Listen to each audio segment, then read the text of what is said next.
नमस्कार दोस्तों, विनायक क्लासेस प्रयागराज के यूट्यूब चैनल पर मैं साक्षी सिंह आप सभी का बहुत बहुत स्वागत करती हूँ। सभी को गुड मॉर्निंग, राधे राधे, जय श्री कृष्णा। तो कैसे हैं आप सभी? आशा करती हूँ मस्त होंगे। तो दोस्तों आज हम लोग जो है वो पक्षी के बारे में पढ़ने वाले हैं। देखते हैं कि पक्षी के बारे में क्या क्या पॉइंट दिए गए हैं और किस टाइप के आपके एग्जाम में क्वेश्चन बनते हैं।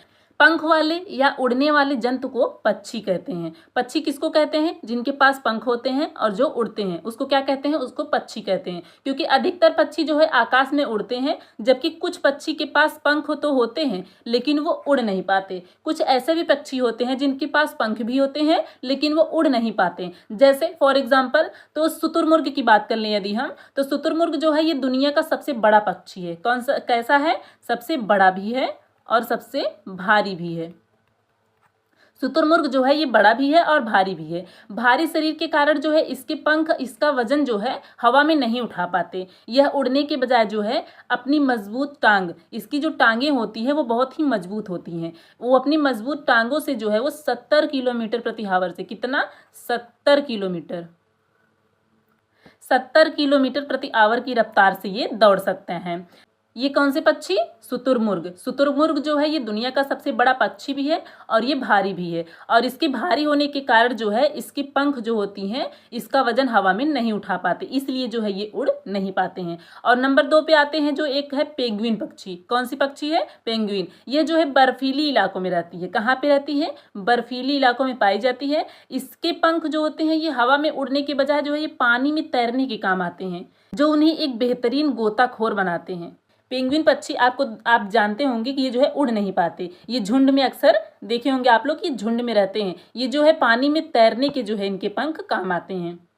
ऐसे कुछ पक्षी हैं जो कि इनके पंख तो होते हैं लेकिन वो उड़ नहीं पाते हैं। अब नंबर 2 की बात करें तो पंछियों के पंख उड़ने में मदद तो करते ही हैं, साथ ही उन्हें सर्दियों के मौसम में गर्माहट भी देते हैं। इनके पंख जो होते हैं ये उड़ने के साथ साथ, जैसे ये पंख की सहायता से उड़ते भी हैं और इनके पंख जो होते हैं सर्दियों में इनको जो है मौसम की गर्माहट भी देते हैं। ये बारिश के मौसम में आप लोग अक्सर देखे होंगे पंछी जो होते हैं वो अपने शरीर को जो है सिकोड़ कर बैठ जाते हैं और जब बारिश खत्म हो जाती है तो अपने पंख को फड़फड़ाकर उस पे पड़े हुए पानी को जो है झटके से हिलाकर गिरा देते हैं और फिर उड़ जाते हैं। तो इनके पंख जो होते हैं इनके लिए जो है इनको सर्दी से, बरसात से, अन्य मौसमों से इनको बचाते भी हैं। और पंछियों के पुराने पंख जब झड़ जाते हैं तो नए पंख आते हैं। इनके पंख झड़ते भी हैं। आप लोग सोच रहे होंगे ना कि इनके पंख जो है झड़ते हैं नहीं झड़ते, तो हाँ झड़ते हैं।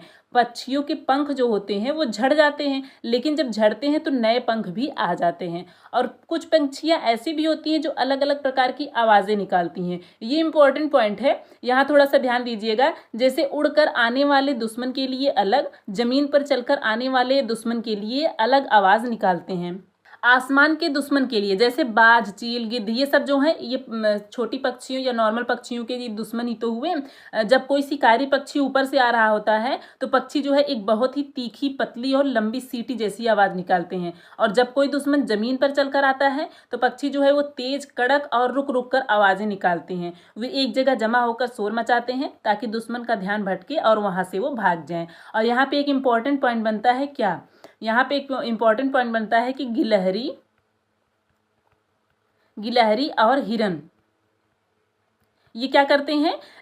गिलहरी और हिरन जैसे जानवर भी जो है इनकी आवाजों को पहचानते हैं और खुद भी सतर्क हो जाते हैं। जब ये विभिन्न प्रकार की आवाजें निकालकर अपने साथियों को संकेत देते हैं कि कोई जो है दुश्मन हमारी तरफ आ रहा है, तो इनकी आवाजों को जो है ये गिलहरी और हिरन जैसे जानवर भी पहचान जाते हैं। तो ये भी क्या है? ये भी सतर्क होकर छिप जाते हैं। ये अपनी आवाज़ों से जो है अपने साथियों की मदद करते हैं। पक्षी एक समय में 2 अलग अलग चीज़ों को देख सकते हैं। कैसे? जैसे कि पक्षियों के आप लोग देखे होंगे को उनका सिर जो होता है, उनकी आंखें जो है उनकी दोनों तरफ होती हैं और इनकी जो आंखों की पुतली होती है ये हिलती नहीं है, ये स्थिर होती है। जब ये हिल नहीं सकती तो ये एक आंख इधर की साइड, एक आंख इधर से, 2 अलग अलग दिशाओं में देख सकते हैं कि नहीं देख सकते हैं। तो ज़्यादातर पक्षियों की पुतली जो होती है वो घूम नहीं सकती, जिस कारण वो किसी वस्तु स्थान को देखने के लिए अपना गर्दन घुमाकर देखती हैं। अक्सर हम लोग, मनुष्य की क्या है, मनुष्य की आंखों की पुतलियां वो घूम सकती हैं, लेकिन जो पक्षी होते हैं उनकी पुतलियां घूमती नहीं, वो स्थिर होती हैं। उनके जो है आंख एक इधर साइड एक इधर साइड होते हैं। 2 दोनों आँख जो है एक समय में दो अलग अलग दिशाओं में देख भी सकते हैं और इनके पास एक ऐसी क्षमता होती है कि अपने गर्दन को जो है वो घुमा सकते हैं। जब ये इनको दूसरी तरफ देखना होता है तो अपने गर्दन को घुमा देते हैं, क्योंकि ये इनकी आँख जो है, आँख की पुतली वो स्थिर होती है, वो जो है घूमती नहीं है, इसीलिए अपनी ये गर्दन को ही घुमा लेते हैं। अधिकतर पक्षियों की आंखें उनके सिर के, यहाँ आंखें नहीं होगा, यहाँ पे इनके कान होगा।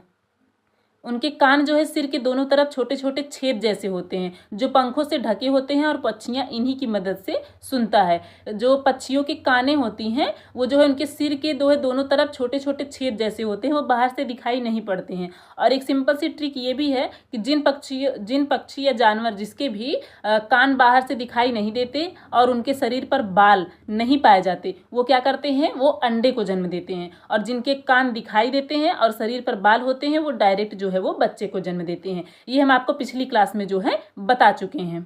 अगला पॉइंट है कि पक्षियां जो है सिर्फ अंडे देने के लिए घोंसला बनाती हैं और जब अंडों से बच्चे निकल जाते हैं तो वो अपना घोंसला छोड़कर अलग जगह पर चली जाती हैं। हाँ, ये इंपॉर्टेंट है कि पक्षियां जो घोंसला बनाती हैं उस घोंसले का इस्तेमाल वो सिर्फ और सिर्फ अंडे देने के लिए ही करती हैं, और जब अंडों से बच्चे निकल जाते हैं तो वो अपना घोंसला छोड़कर अलग जगह पर चली जाती हैं। वो अपने घोंसले का इस्तेमाल सिर्फ और सिर्फ अंडा देने के लिए करती हैं, और अंडे से जब बच्चे निकल जाते हैं तो वो घोंसले को छोड़ देती हैं। पक्षी से जितने भी पॉइंट बनते थे हम आप सबको बता दिए हैं। आगे जो है हम विभिन्न प्रकार की पक्षियों के बारे में क्लास को ले आएंगे। तो कैसी रही क्लास साथी, कमेंट करके जरूर बताइएगा, और यदि वीडियो पसंद आए तो एक लाइक करना ना भूलें। तो चलिए दोस्तों, मिलते हैं एक नई वीडियो में एक नई जानकारी के साथ। तब तक के लिए नमस्कार।